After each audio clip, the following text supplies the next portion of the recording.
The lack of fathers in the black community has drawn considerable media attention, but recent studies indicate that African American single mothers account for a little less than 40% of welfare recipients. And some research suggests that their track record with their children tends to surpass that of white single mothers. In the 50s and 60s, young women who became pregnant before marriage basically had two choices: marry the father or place the child for adoption in a two-parent family. Now, women of all ages celebrate and often plan their pregnancies without benefit or intentions of marriage. The single-parent, unwed mother is no longer the exception to the rule. There's no question that in our culture today, there is less stigma attached to parenting a child outside of wedlock. There's lots of reasons for that. One reason is certainly the women's movement. The second reason was certainly the sexualization of our culture and the sexual revolution. Another reason was turning away in our culture from a sense of family obligation as being a measure of a good person, and much more towards a culture that glorifies self-fulfillment and sort of the pursuit of one's own happiness. But for whatever the reason, we now have a culture that says it's perfectly fine and reasonable to parent a child outside of wedlock. But while Murphy Brown and Madonna may make it seem relatively painless to raise a child alone, the realities are quite a bit harsher. Most children raised in a single-parent home live in poverty, and many think that factor influences a child's success just as much or even more than having a father around. I think we're seeing kids growing up with fewer resources because they don't have access to their father's resources because their father and their mother aren't attached anymore. And we see women who are bearing more of the costs of raising kids, which means that kids have less. Fatherless children are 5 times as likely as their dual-parent counterparts to live in poverty. An even more frightening statistic reveals that 72% of adolescent murderers grew up without fathers. Some studies show that the best predictor of violent crime in a given neighborhood is not race or poverty, but the proportion of homes without a father. The Centers for Disease Control reports that 85% of all children that exhibit behavioral disorders come from fatherless homes.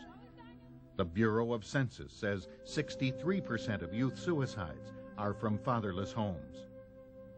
Men may be biological necessities to get the process started, but are they dispensable to the parenting process? You can live in a household without a father. Why is it better to have a father? Willie Cobb, who teaches religion at St. Gregory's High School in Chicago, thinks not. He has worked with young people for over 20 years and knows what not having a father can do to a child. Their schoolwork declines. They don't know how to have a relationship with the opposite sex. So if boys don't have a man around, they don't know how to treat the girls. And if girls don't have a positive male role model, they don't know the kind of relationship, the healthy relationship they should have with a boy. And so quite often they choose negative relationships because they just don't know how. Parents often serve as role models for their children, teaching them how to behave socially and responsibly by their actions and examples. But if children do not have a father in the household, where do they turn? I think that when we think about where people turn, young people turn to television, they turn to radio, they turn to media, they turn to other role models, they turn to the temple, the mosque, the synagogue, they turn to their religious communities, and they turn to people in their neighborhoods as viable models of masculine behavior. And I think that all of these things working together provide a more complete picture of where people derive their sense of self, their identity with men, their understanding of how masculinity functions in their lives, and what are the reasonable expectations they can have of men in their lives. Brother Roy Smith is a social worker at Holy Trinity High School in Chicago. He stresses the importance of the father being a role model for his children and has seen the effects when he is absent. I think the father is a very significant role model, and I might even look at that from the standpoint of a 50 or 40-year-old man, in this sense that when some men would come in for counseling, it was in some ways painful and tragic to hear a man 30, 40, 50 say, "I never had my father say to me that he loved me." And that, I think, for me is an indication of the significance of a father in this person's life who for this number of years is still yearning, still wanting somehow that affirmation, that approval of one's father. Those who regularly work with children say the absence of a father can sway young people toward negative influences. You see, somebody's going to love them. That's why we have so many street gangs, because street gangs love their members. I know the story about a street gang, this kid whose parents died. He was an orphan living with his grandmother. On the anniversary of his mother's death, not the church, not anybody in society, not the community organization, not the school, the street gang went and got him, went to his house, brought some alcohol, took him to his mother's grave, stood around, prayed, laughed, joked with him, and said, "Now we're your family." So who's he going to be dedicated to? Most Americans agree that children benefit tremendously from having two loving parents in the home. Fathers help sons grow into responsible young men by teaching them how to grow and thrive in an adult world. By watching their father go to work, interact with their mother and other siblings, and handle the rigors of daily life, children learn patterns of behavior that they will take into adulthood. I think when boys are young, at a certain age, they want to have that influence of the father. When they start getting around 10, 11, 12, 13, there seems to be some resentment almost of having a woman sometime tell them what to do, or maybe looking more for at least the father to be there to somehow teach them things as a man, to listen to them, to be there in a sense for them. The number of young men that you hear, 15, 16, will say, "My father was not there for me," or "he hasn't been there." And pretty soon, the father is in some respects written off. Although no one discounts the bond between fathers and sons, many say the importance of a father in a daughter's life is just as important. A strong father-daughter relationship helps solidify a young girl's self-esteem and teaches a young girl how to relate to members of the opposite sex. Plus, two parents in a household provide extra help and backup for the often exhausting chore of parenting. Two parents bring two different sets of skills. So in a two-parent family, maybe one of the parents is athletic and can coach the soccer team, and the other parent is good at math and can help the kid with the math homework, or one is really sensitive and helps the kid deal with psychological issues, and the other ones, they can back each other up.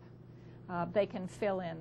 So if society agrees that two parents are better than one, how does our culture begin to encourage two-parent families? If we're going to be successful in making sure that every child grows up with an involved father in their lives, we have to affect every sector of American society. That includes civic organizations, it includes the public policy sector, it includes faith-based organizations, it includes the media.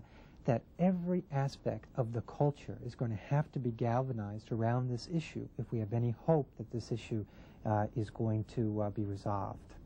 Some government officials have called for legislation that would make it harder for couples to divorce.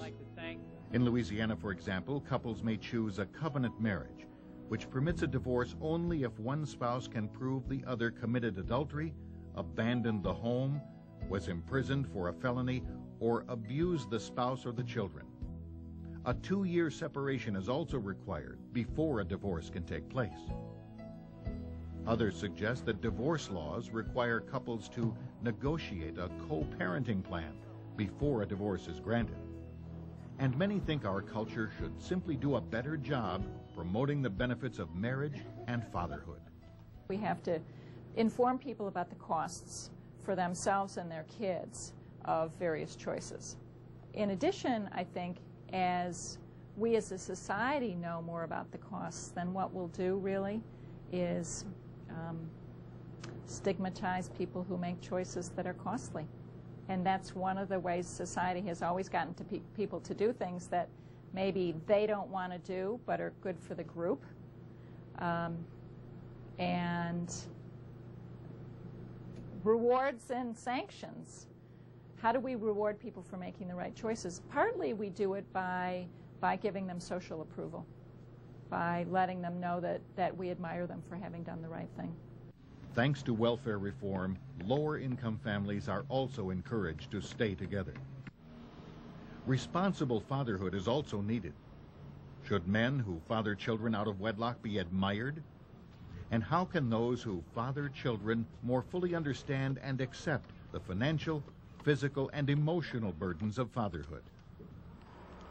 It's a fact, however, that single-parent families are here to stay, and society must find ways to support those families and encourage fathers to remain active in their children's lives. It seems to me we have to strike a balance between advocating two-parent families, which other things being equal are probably better for kids, and also providing some help to the millions of single parents out there, because we're not going to go back to a time when nearly all children are born in marriage and there's no divorce. We've got to accept the social change we have and deal with it, and at the same time put out a cultural message that can try to make the best of the situation for kids. And perhaps society needs to take an in-depth look at why some fathers have abdicated their parental responsibilities. By accepting and welcoming a woman's choice to have and raise a child alone, has our culture told fathers they aren't important or needed? Children are treasures, bundles of hope and optimism. They deserve opportunities to grow up safe and sound, healthy and loved. Having a father helps them have that. The cost of a fatherless society may be too much for our culture to bear.